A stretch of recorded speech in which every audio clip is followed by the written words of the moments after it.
मोक्षदा एकादशी का व्रत, महत्व व कथा। मोक्षदा एकादशी का हिंदू धर्म में खास महत्व है।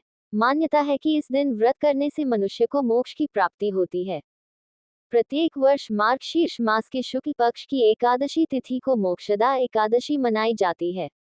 इस एकादशी से पितरों को नरक की यातनाओं से मुक्ति मिलती है और मोक्ष की प्राप्ति होती है। मोक्षदा एकादशी और गीता जयंती एक ही दिन पड़ती हैं। कहते हैं मोक्षदा एकादशी पर व्रत करने से यज्ञ के बराबर फल मिलता है। साल 2023 में मोक्षदा एकादशी 22 दिसंबर शुक्रवार को है, लेकिन इस बार मोक्षदा एकादशी का व्रत 2 दिन किया जाएगा। एकादशी तिथि के दिन सुबह प्रातः काल उठकर गंगा नदी में या घर पर नहाने के पानी में ही गंगाजल मिलाकर स्नान करना चाहिए। उसके बाद साफ कपड़े धारण करें और व्रत का संकल्प लें।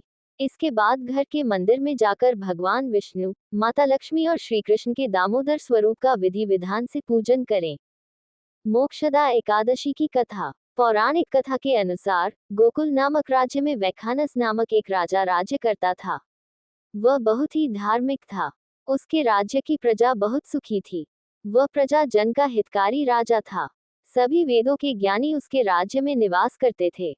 एक बार उस राजा ने एक स्वप्न देखा कि उसके पिताजी नर्क में बेहद कष्ट भोग रहे हैं और वे उससे नर्क से बाहर निकाल लेने की प्रार्थना कर रहे हैं।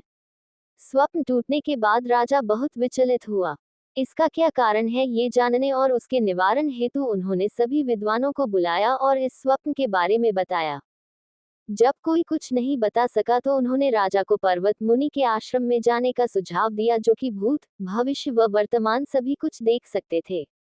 राजा ने उनके आश्रम जाकर यथायोग्य अभिवादन के पश्चात अपनी चिंता का कारण बताया। पर्वत मुनि ने अपने ध्यान साधना से राजा के पिता के पाप कर्मों को जान लिया। उन्होंने राजा को सब कुछ बताकर उन्हें मोक्षदा एकादशी का व्रत करने को कहा, जो कि समस्त मासों में उत्तम मार्गशीर्ष माह में पड़ता है। राजा ने तब कुटुंब सहित मोक्षदा एकादशी का व्रत किया।